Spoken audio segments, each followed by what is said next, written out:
Hi, Robert. How are you? Yeah, I'm well. Well, yeah, thanks for having me here. Well, thank you for being the first guest. No, not at all. Yeah, it's setting a high standard here. Damn so, straight. no, appreciate having me. Look, it's massively appreciated because, Cool. for all of you that don't know, I put out a message yesterday saying, does anyone want to be a guest? And Robert made the mistake of saying yes yesterday. I thought this was going to be months away. Like, Yeah, do you yeah. want to come You on weren't in January or expecting February? the answer to be, No, you're around tomorrow. are you around tomorrow? Yeah. So yeah, it transpired we booked the room for 4 hours and only had 1 hour's worth of filming to do. So there was a moment of like, why have we done that? Lessons to the next podcast. Yeah, exactly. But yeah, look, massively appreciated. Cool. In terms of what we're trying to chat about here, what I want to understand are people's stories and how they've got to where they are and the twists and turns of life and work during that process. Because a lot of people, as from my own experience, watch podcasts for pieces of inspiration or to understand why people did things to help them make sense of what they're going through in those moments, be it starting a business or doing other things, which my understanding is done on a few occasions. I've done a few of them, yeah. I haven't kind of sold any for £10 million yet, so I don't know if you want to take my advice there. Yeah, but, you and me both. You and me both. But we're on the journey. We're on the grind phase next of the journey. Next yeah, exactly. I always take the Del Boy and Rodney. This time next year we'll be millionaires. We'll get that painting one day. Yeah, whatever exactly. It was. In fact, we should have replaced it and put that here. That should be our background. So look, you've had over your time. I'm just going to get straight into it. Yeah, go for it. Yeah. Over your time in and around the world of sales and recruitment, you've done various things. Yeah. And my understanding is you've started in sort of sales was the first part of your journey. I guess, first kind of professional job. I went to university, like, a fair few people, 20 years ago. Spent a long time at university, probably having too much time. Uni? I chose business studies because I just had no idea of what to do. And I feel like it's one of those degrees. I did psychology and criminology for the same reason. Oh, okay then. It's a bit more interesting probably. So yeah. No, that's all. I chose it because I looked at how many teaching hours there were. And it was the shortest. Oh my God. And then the other honest reason, yeah, I found out that there were 10 blokes on the course and 300 females. Do you know what I was going to say? Yeah, I was in a massive... 18-year-old me was like, hell yeah. I was in a massive shared house, like 20 of us, and there was... That is one hell of a shared house. It was an amazing house, yeah. I think it's 22, yeah. But there was 4 women in our house, and they all did psychology, and there was maybe 2 or 3 blokes out of like 100 women on the course. Yeah, it was all women. Mine was 300, 10 blokes, 5 of which were mature students. But very interesting subject, though. Yeah, it was. And something you can use on like a day-to-day basis. Yeah, I think elements have helped in understanding why people make decisions and stuff, but I think my decision making on certain things perhaps would have been better if I'd done business. So, okay. So yeah, I think you went down a more sensible road than me, perhaps. I suppose now I've got a business, it's kind of proving useful in some facets. Yeah. But yeah, I mean, things I learned 20 years ago, I've probably forgotten anyway. Well, yeah, like accounting, I'm actually useless at accounting. Yeah, but we've got accountants for that, so I know. we don't have I've to got worry about that. and I've got my accountants. Yeah. So did business. Yeah. Did you go straight into sales by design, or? I kind of fell into sales. I left university, was working in the pub because I love pub work. Like I love talking to people. I love the atmosphere, the culture, the people I got to work with. And I did that for kind of 6 to 9 months, and then my mum was like, "Look, you're going to have to get a proper job. Yeah, be a grown up." I still saw it as a proper job. Yeah, get a proper job. My wife did the same. So she worked in pubs for years and had exactly the same thing. Just meet new people. You get really friendly with the locals. And just enjoyed it. But that's my dream, to get a pub. Yeah. Oh, is it? Yeah, I want to get a pub. I know it's like the worst thing to invest in at the moment. Current business. Flog the current business and buy a pub. Yeah.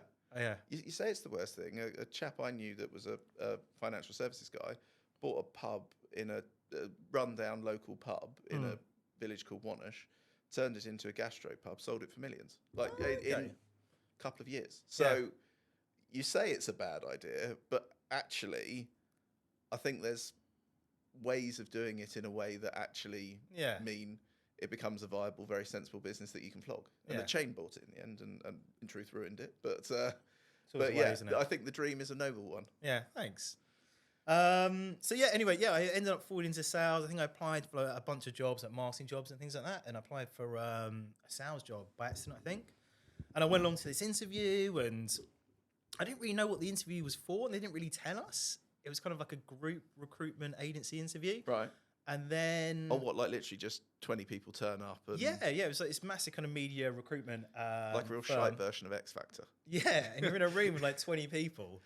And they just come in and kind of like start firing questions at you. And like no one really knew why they were there or what they were interviewing for. So, but yeah, ended up getting a job at a publishing house doing advertising sales. Oh, fine. Yeah, and then selling advertising space to recruitment agencies. Did you get more being told to piss off than you got as a recruiter, or do you know? Because I'm imagining trying to sell to recruiters. Well, and we'll go on to that in your current business. I'm imagining trying to sell to recruiters is tricky because I know for me, I'm a bit of a pain in the ass to sell to. So, so I'm basing it. I was going to try and pitch you, but I won't do that. I'm pitchable. I am pitchable. There is always the ability to pitch. There's all these CRM ATS providers out there being like, you know, I'm going to give it a go now.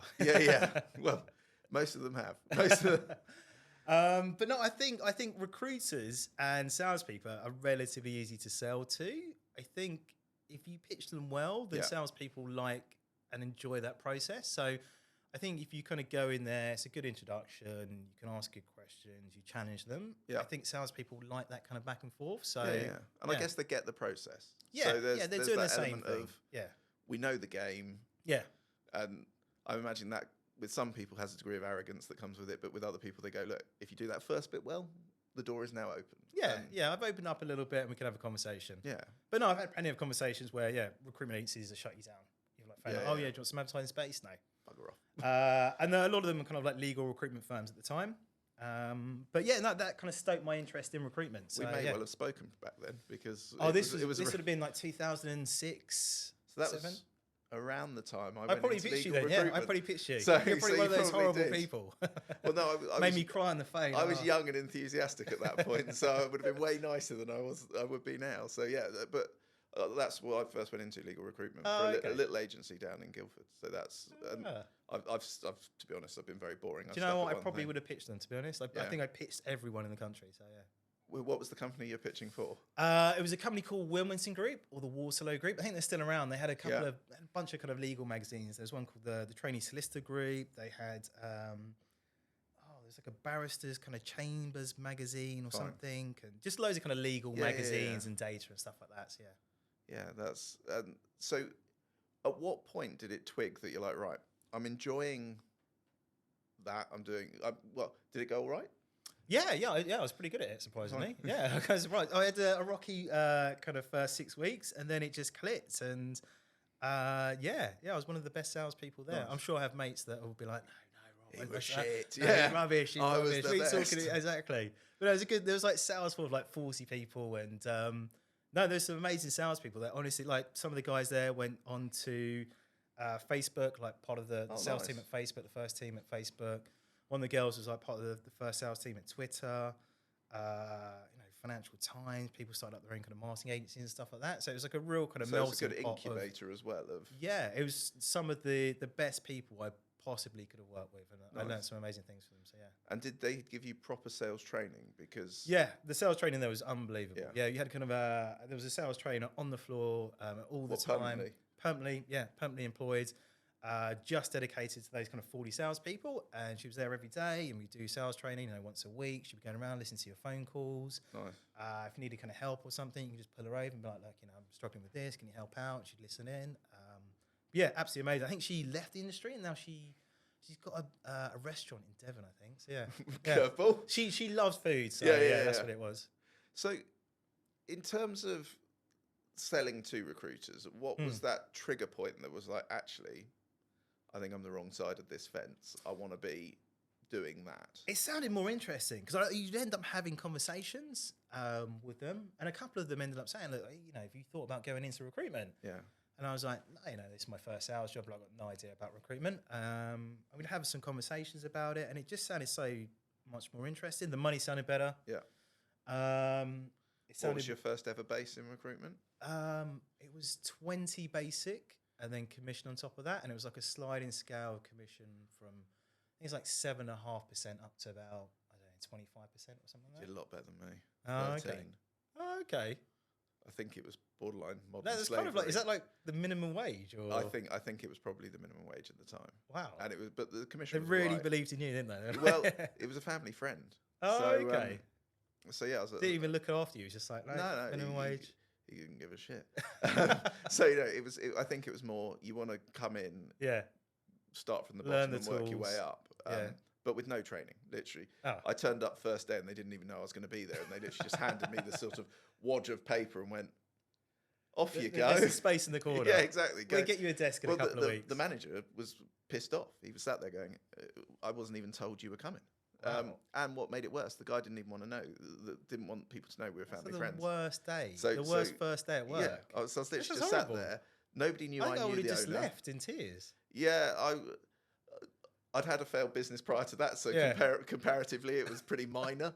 So, but yeah, it wasn't the best running. I went on to enjoy it, but yeah, my first intro didn't have that person on the training floor or anything like that. It was like, you've read the thing, you've got an area. By fire. Get on the phone. Sometimes it's the best way to get into it. Yeah, yeah. It kind of toughens you up, and you learn from your mistakes, and you learn, what works, what doesn't work. You don't kind of get rooted down one particular avenue. You can go, I'm going to try this, I'm going to try that. So yeah, I'm still here now. There you go. Something less works. hair, but yeah. Either that or I'm just stuck and I don't know what to do. So what was the first area of recruitment you went into? What was media recruitment. Nice. So that's basically magazines, TV, radio, outdoor advertising, conferences, exhibitions, kind of data, business information companies, stuff like that, really. So yeah. Nice. Yeah, some of it's pretty interesting. Yeah, it sounds way more interesting than some of it's really boring. So it could be like working on like a sales role for like Farmers Weekly. Oh, which is an awesome magazine. Yeah. But it's not the cutting edge of everything. But then next week you might have something come in for like FHM. Yeah, something like that, and then you're like, oh, okay, this is wicked. Yeah. Especially at that age, you're like, can I come to the office? Yeah. Can I be on a shoot? I know you went along to the office once. It wasn't like how I dreamed, but yeah, you just kind of turn up and there's a meeting room with loads of recruiters. And that was it. I was like, this is not what it seems to be. It's the story. I thought I was going to be here. Walking into rooms, tons of people, collective pitching.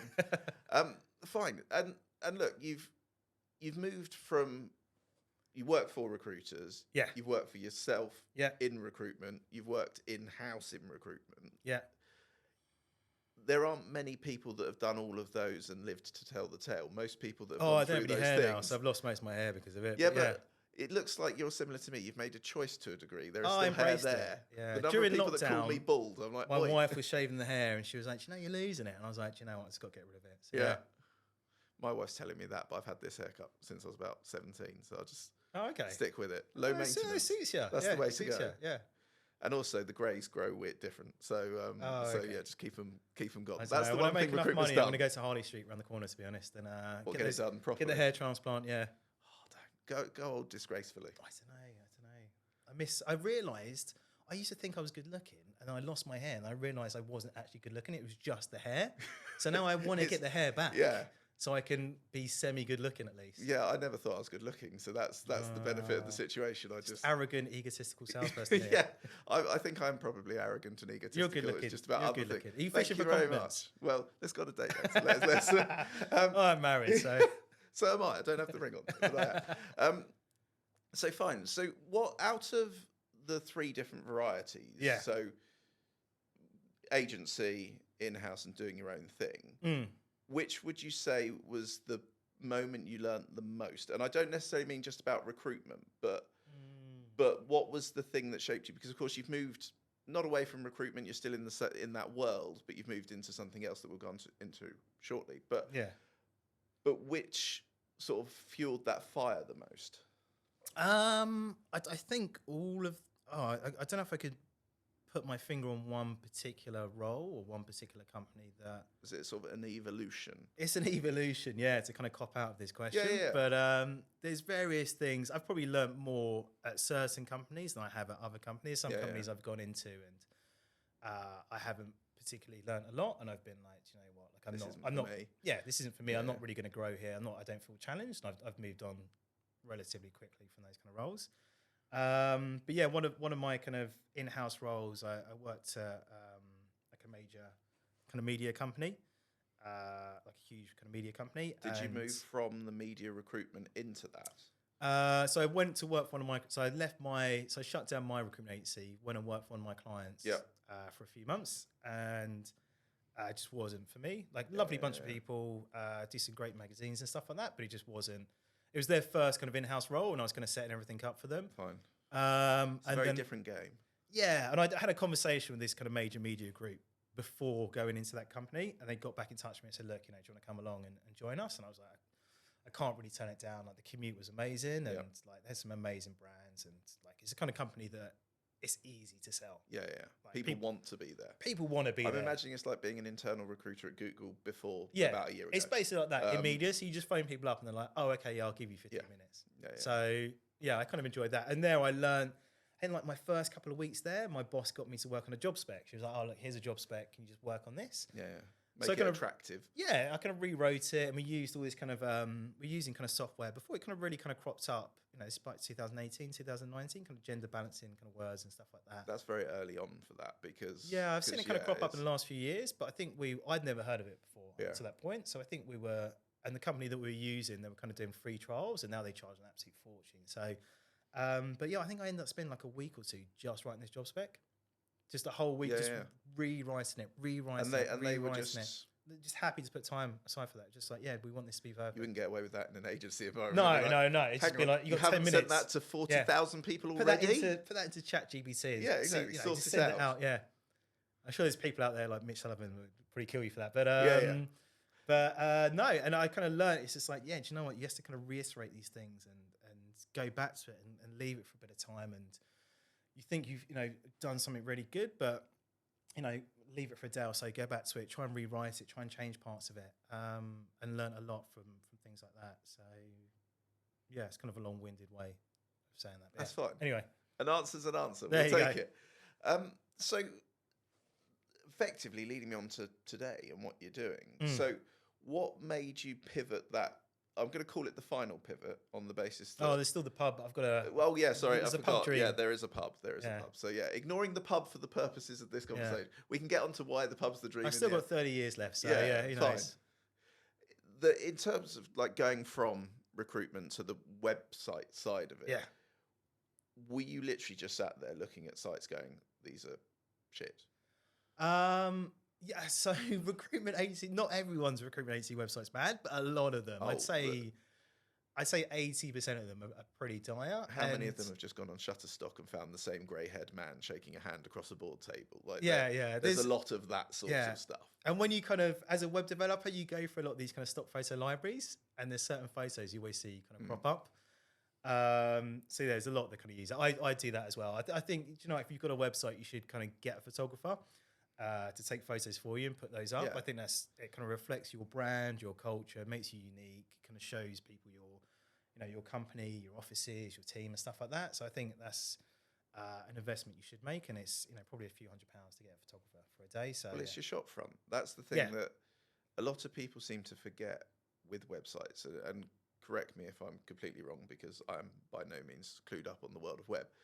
But I've always viewed it as we live in a digital world. People are finding you digitally way more than they are in reality. So on that basis, that thing you have out there in the internet is your shopfront. And if that is not a true representation of you, your business, your ethos, your goals, and what you can do, actually you've missed an opportunity. And a lot of recruiters have a small about us section that says something that nobody's remotely interested in. A load of images everyone's seen 1,000 places before, and it's almost like, let's get it out as quickly as possible. We just need something up there. And there's not much thought goes into it. It's kind of more of a utility than a...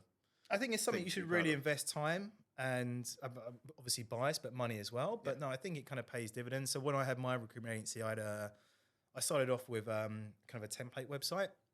What, just one of the sort of... kind of GoDaddy or Wix or Squarespace or one of those major... I can't remember which one it was, but it was sufficient for me at the time. I got a friend of mine I used to work with at a media company years back to do my website. And an SEO guy I got recommended, and did my website over the course of maybe a month or so. And it was ranking top spot for every possible kind of search term you could put in there related to my business anyway. I was getting like Google definitions. We put blog posts up. They'd be ranking on page 1 for like a bunch of different search terms. It was just absolutely unbelievable.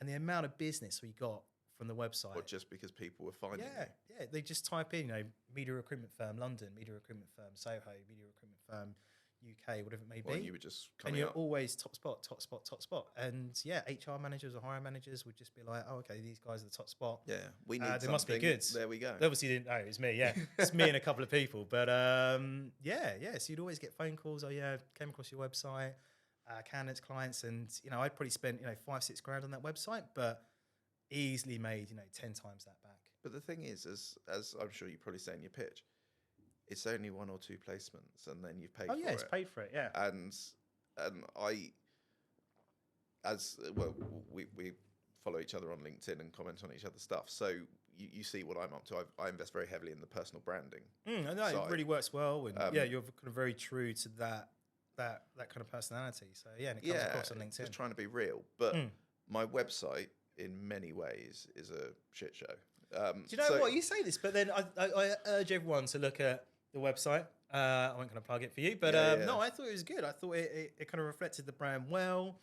There's probably from a web developer technical point of view, there's a few things you could maybe improve. Yeah, a few tweaks, but no, I thought it was really good. But I think where we've gone wrong, and not in a way we don't know we've gone wrong, I've had it explained to me, but there were elements where it was like, right, we want to stay so true to what we're about that actually we're missing some very obvious web tricks. So search engine optimization, for example, it's a mess. And to stop it being a mess would require such a major shift that it's always like I prioritize the shop front rather than creating an environment where people are driven by search engines. I think it's a balance, but I think you should stay, obviously true to yourself and your brand. And I think that's what I push more. So try and get some of those keywords in if you can, but I'd say stay true to the brand and yourself. But that's the interesting thing I've seen about your stuff. It is more create something bespoke that's a bit different, that is more you rather than just because most web agencies and web developers are just selling here's the thing we make, answer a few questions, we'll knock something up, and they're sort of one step away from being a template to all intents and purposes. It's a cookie cutter, whereas I've actually looked at some of your clients' stuff, and I would say the way you've done it is more interesting. It's more, the websites are naturally, they just seem more like people did them rather than just someone went on ChatGPT and said, I appreciate that. I appreciate that. Yeah. And it's an evolution. I'm still at the early stages of the business. I'm still trying to find that kind of design kind of personality, but I think I get there. But yeah, it's still kind of early stages. But I just want to kind of make recruitment websites as amazing as they possibly can be. I want candidates and clients to land on the website and be like, wow, this looks amazing. This is different. This is interesting. I want to spend time on here. Yeah, you're not just going on, clicking and going, find they exist, bang. Just going straight to the contact us page or straight to the jobs page. I want to make an experience where people land on the website and go, oh, do you know what? This is really nice, actually. I really enjoyed this. I'll have a play around and have a look around. So, yeah. But user experience is such an important thing that, again, I think is neglected by so many. It's like, farm them to the contact us page and that's all we care about, when actually you can do a load of the answering of questions and the converting in that thing before people have even spoken to you. You can answer so many questions. You can kind of sell people better. Why just direct them straight to the contact us page and then have to sell them over the telephone when they do call you, as opposed to kind of warming them up with your website, or answering questions that maybe kind of a virtual chat or a chat bot or maybe kind of content the website can answer for you, and it kind of saves your consultant's time by answering those kind of same basic questions over and over again. So it can kind of warm up prospects, and it can save you time. So And in terms of your business, what's we'll get to the pub, but before the pub, what do you want to do with the current business? What's the sort of 3-year goal, 5-year goal, end goal? So I suppose like everyone, just kind of grow it to a reasonable level. I don't want it to be huge. I don't think there's that many kind of huge design agencies in this space. And I think there's a couple maybe, but I don't want it to be absolutely huge. I want to kind of take on some people, hopefully next year, if I'm kind of bringing some more revenue. But just take on people and bring in UX people, full-time UX people, full-time kind of web developers. various kind of like account managers and stuff like that, and just turn it into kind of a small digital design agency. Do you want to concentrate on the sales side yourself? Do you want to go back to that side, or do you enjoy the other side? I don't know. I think that's one of the amazing things about having a business. You can kind of dip into everything. Yeah. So you can kind of go, oh, do you know, I'm going to have a podcast now. Yeah. Or I'm going to do some social media stuff for a bit. Or, oh, do you know, I'm going to do the accounts for a bit. Or that last one's something that you're never going to hear me saying. Oh, do you know what? My VAT returns due in about 2 weeks. Bit. Yeah. My VAT, I need to kind of go through the books in a couple of weeks, but yeah. I hate it. It just never balances. I don't know what it is, but it just never balances out for some reason. I think my accountant hates me because I just literally send them the printout of the bank account and go, and I just write missing receipts here and there. I don't think I've ever sent them a receipt, if I'm honest. I feel like legally you have to give receipts. And these just all like hand scrawled receipts. Yeah. This is what happened. To be 300 honest, quid in the pub. Yeah, exactly. I don't drink, so weirdly, I don't have a huge number of vices. So it's probably more like I bought another microphone, or I bought some cameras. Is that sort of stuff? But yeah, I don't. Maybe I have sent them receipt. I don't do it anymore. So the honest truth is, I think they do.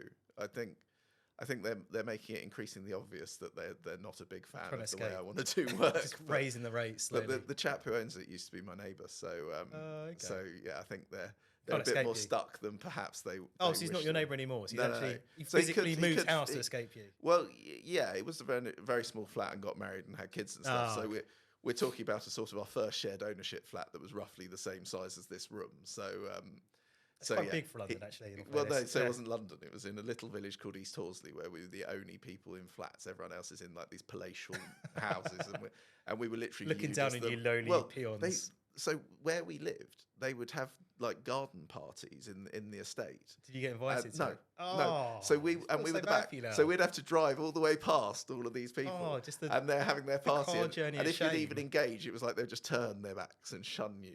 You're the oiks at the end. But you could have just turned up with like some nicely kind of baked cakes. Oh, I tried or cookies. Not cakes, but I did try bribing them. But yeah, they were having none of it. But I feel bad. We have a street party on my street, so you can come by. Well, I might take you up on that. Yeah. So when I guess look, you're looking to build it. Is that with an aim to selling it, or is that with an aim to sort of running a business that can kind of just not bimble along, but just keep it going, earn you a decent income and I don't know if I necessarily want to sell it. I don't know if I'd necessarily be able to. So I think a lot of kind of people kind of go, oh, do you know, I'm going to start up a business, going to start up a recruitment company and sell a recruitment company. But when you look at the reality of selling a recruitment company, I think it's maybe 0.2% of recruitment companies actually get sold. It's such a small amount.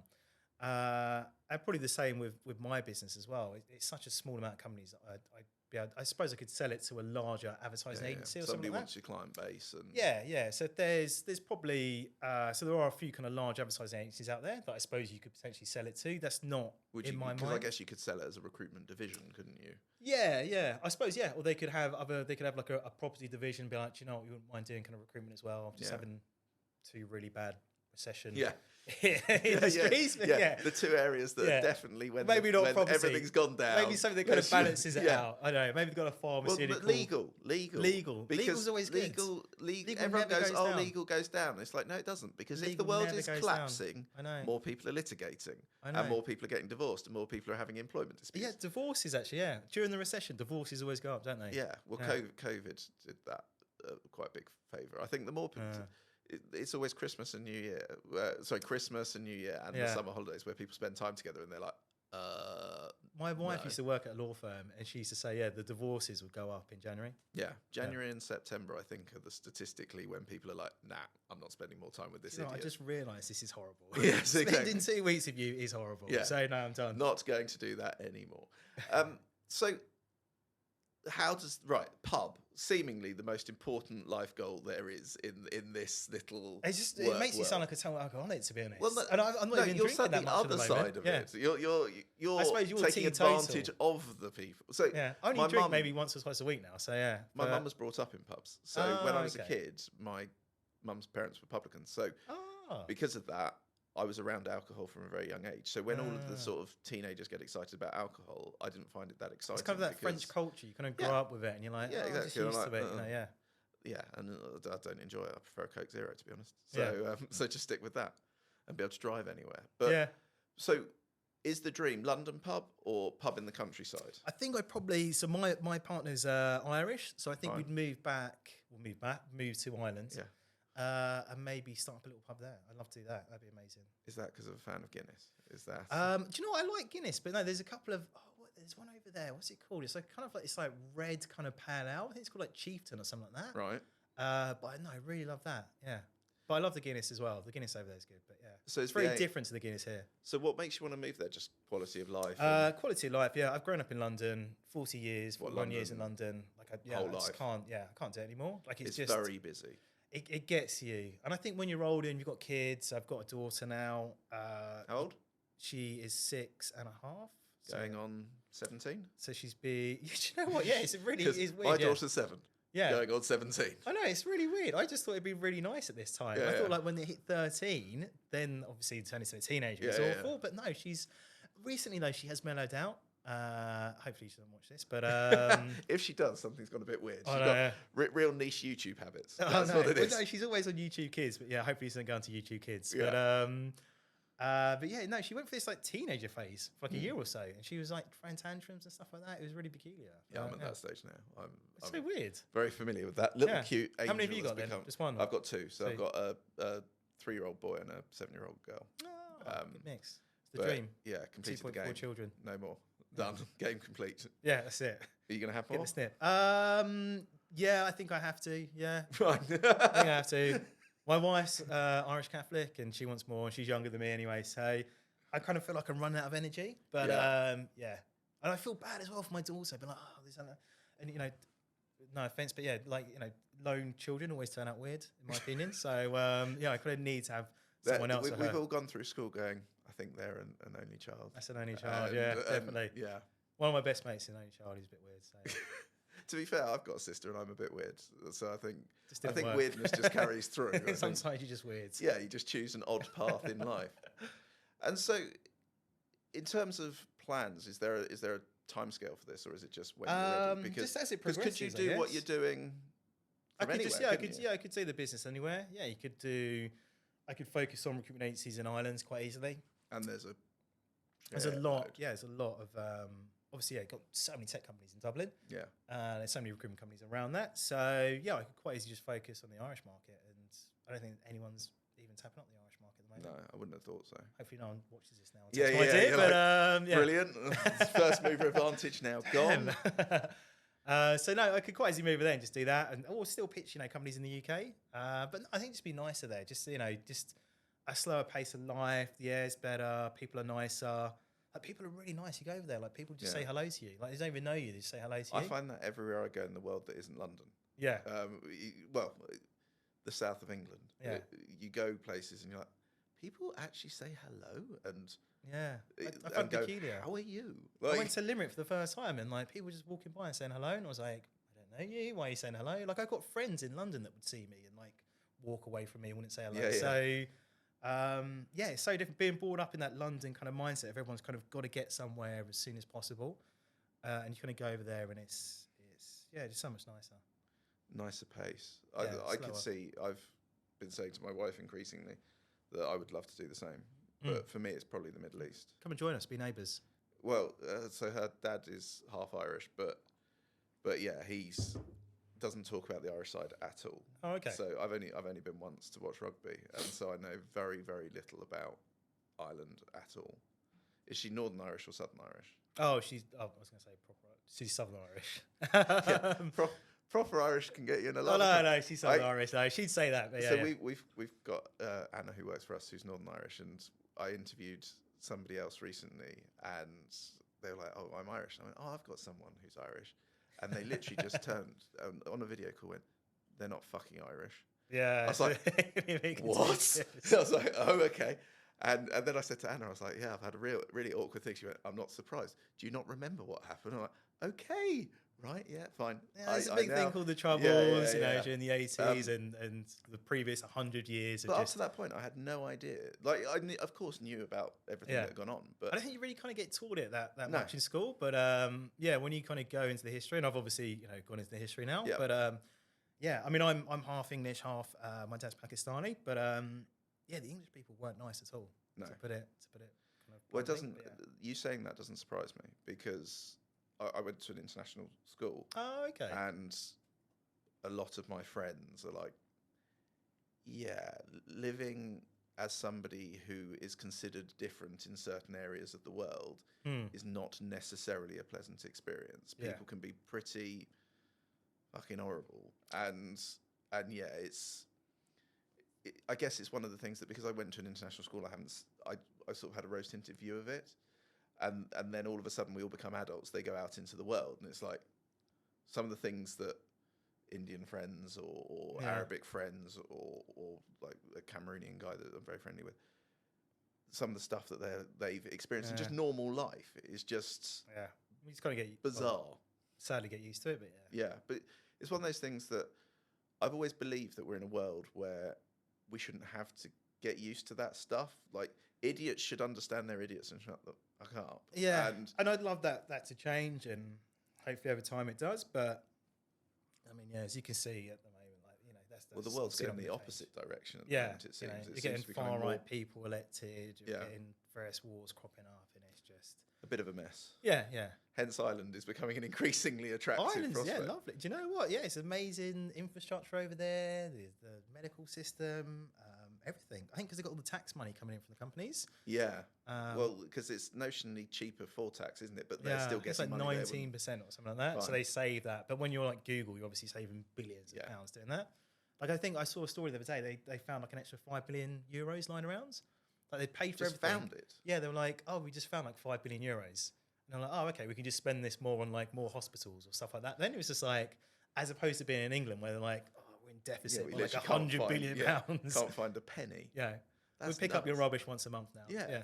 That's well, that's more reason to get over there pretty sharpish. Yeah, I know. So, in terms of the purpose of this is, I want to talk about change, and look, there's clearly some subjects we've talked about that need change. In terms of, if there's one thing you could change, one impact you could have on the world, big or small.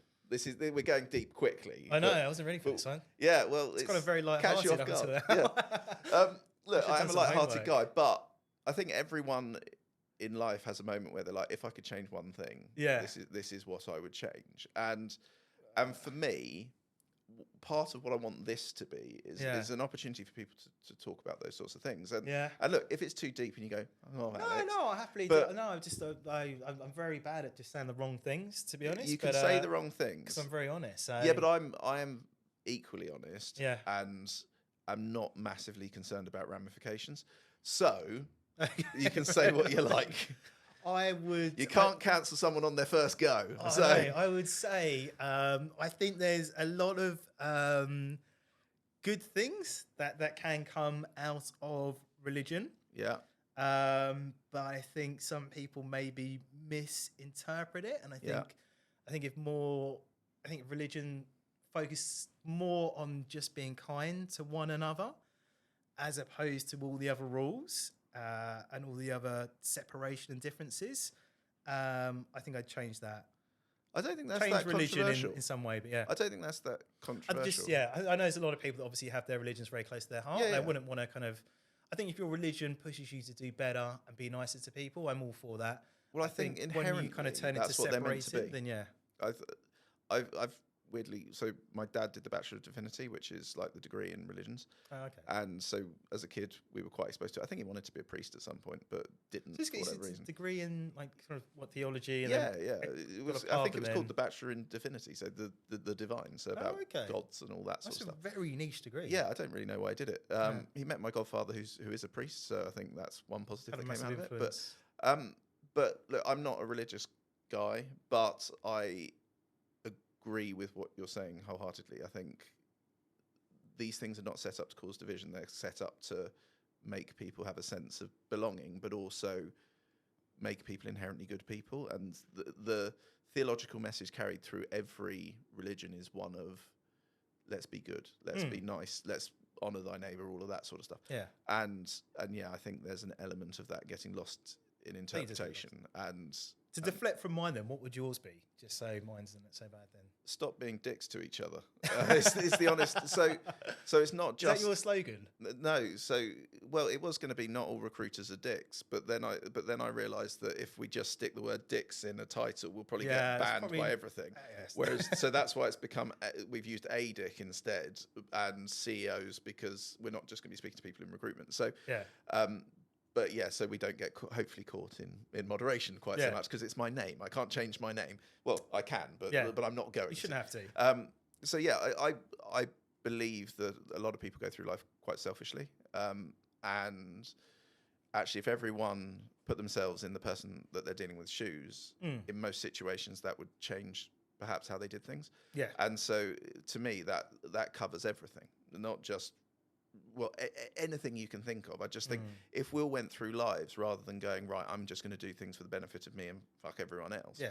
Actually went through life going, how would I feel if I did that to that person? How will this affect everyone around me? How will this affect society? And inherently want to make it like an Ayn Rand, pure selfish kind of... Yeah, no, exactly. And I think if everyone wants to make the world a slightly better place than they found it, loads of the shit that's going on now would I think it just sort itself out. Yeah. Because people would just go, that's not that nice. And look, people will pick up their rubbish. People spend more time with their elderly neighbours. People wouldn't say horrible things in the street. People would help each other in the workplace. It would just, it's better for everything. So. And so I say it a lot to people, but my end goal is leaving the world a slightly better place than I found it. It's a noble endeavour. Be that on a very small scale or a large scale, who knows? I don't have aspirations of doing that on a large scale. You did a charity though, didn't you? I did. I had an animal welfare charity, just because in certain parts of the world, more due to education than anything else, animals aren't treated particularly well. Yeah. And in many ways, I prefer animals to humans. Oh, I've got a lovely black lab at home. Yeah, they're just nicer in most ways. So there's problems in various parts of the world where we've deforested and built cities, and then are surprised that the indigenous animal population is then still there, and we then do pretty horrible things. So I wanted to make an impact on that. And as a kid, I've been around a chap who'd set up what ended up being a very big animal welfare charity, and he asked me to help him set up another one. And my singular condition was, as long as I can't be outvoted by a lunatic who's just way too passionate about the animals. Okay. And by that I mean like somebody who would. We had a pot of money. You kind of got to be realistic. You've got to be realistic and exactly that. Look at it and go, what's the biggest impact we could have? So yeah, I did that for a fair few years, and then it kind of just fizzled out. I think me and the other sort of trustees that were in it started it at a point where we didn't have kids. We were all sort of working in jobs and all of that sort of stuff, and then with time, suddenly you've got kids. You've got like I'd started this business, and your time starts to kind of disappear. Exactly, and like I can barely find time to do anything now. So I don't get time to watch TV, but exactly. I had a friend recently who was like, "Yeah, do you still play a PlayStation?" I'm like, "I think I've probably played an hour." I bought a new game for my Xbox a while ago, a couple of months ago. How far into it are you? I just clocked a fair few hours, and I just haven't touched it in like a month or so. You put it down, and it's like and I'm like, I was really enjoying that. But when you're starting a business, you end up especially in the very early days, with everything just being you're running in every direction especially just to get it going. And that 3 to 9 month point, I think is an integral point for any business, and that's kind of like you've kind of run out of money from the first few months that you saved up when you quit your job. And it's now dependent on money coming in, and that I think that's the make or break. That kind of 3 to 9 month point. I think when you get to the 9 month point, you've probably got enough, or you've quit. So somebody I spoke to about that calls it the valley of death.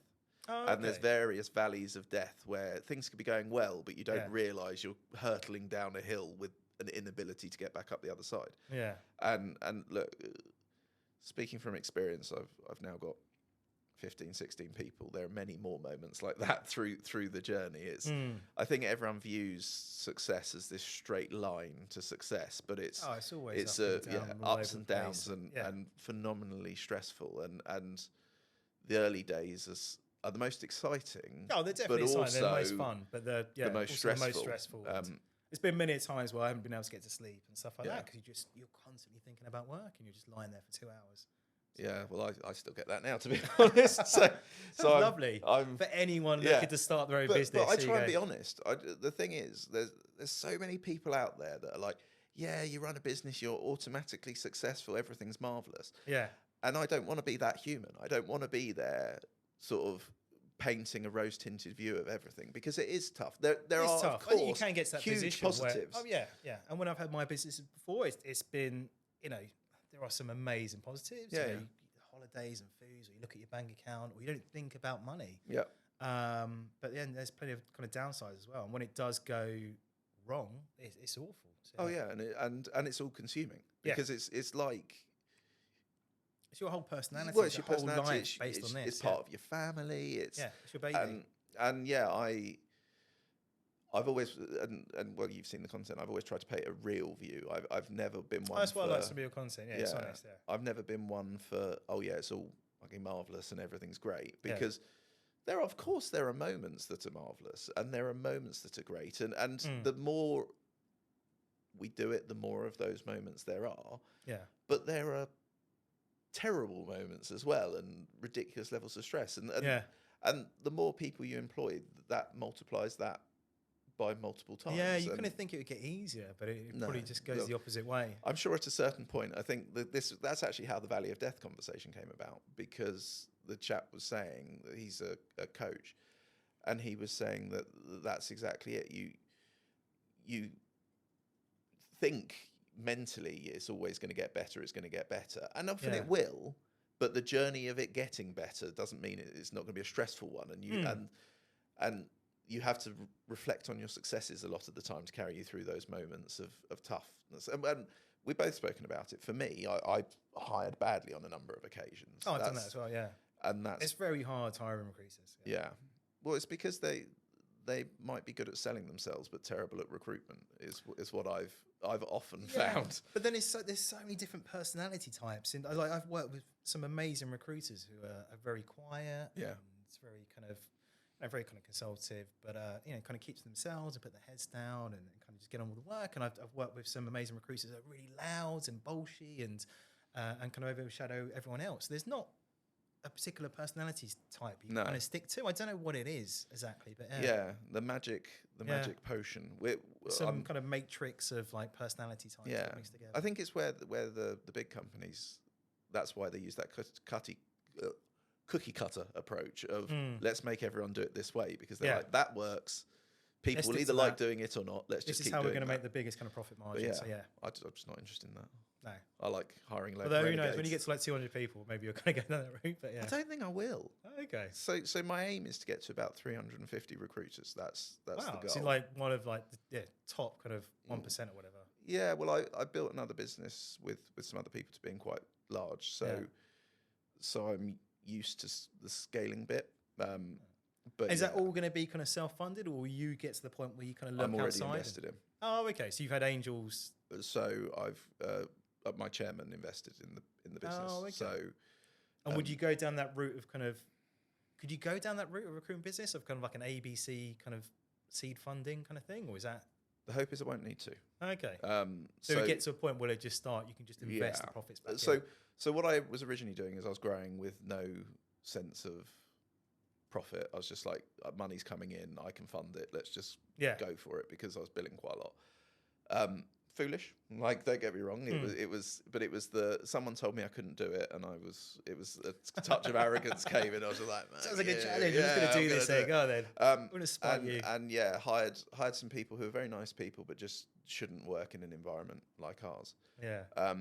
It's a very high pressure environment. Yeah, exactly. And we're not hot on a lot of the sort of stick versions of management. So I've learnt over time. You need to be self-disciplined and autonomous. And some people are good at that, and some people especially when you're working from home as well. Like you can quite easily just be like, oh, do you know, I'm not going to work and watch TV. We had Netflix, a guy very early on who actually, when I first met him, it was in this building, and he came to work with us. And I remember on a morning call, he accidentally put his camera on. He was sitting there eating last night's curry with an Xbox in his hand, drinking a cider at 9:15 in the morning.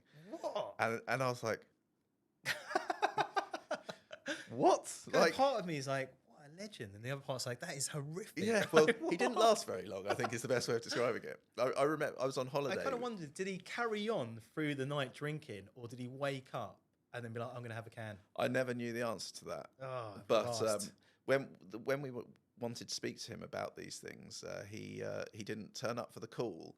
Oh, and good. we knew And what just we were vanished. doing. Well, no, he was sat there deleting all of his emails, but he, for some reason, he didn't realise we have a backup. So Yeah.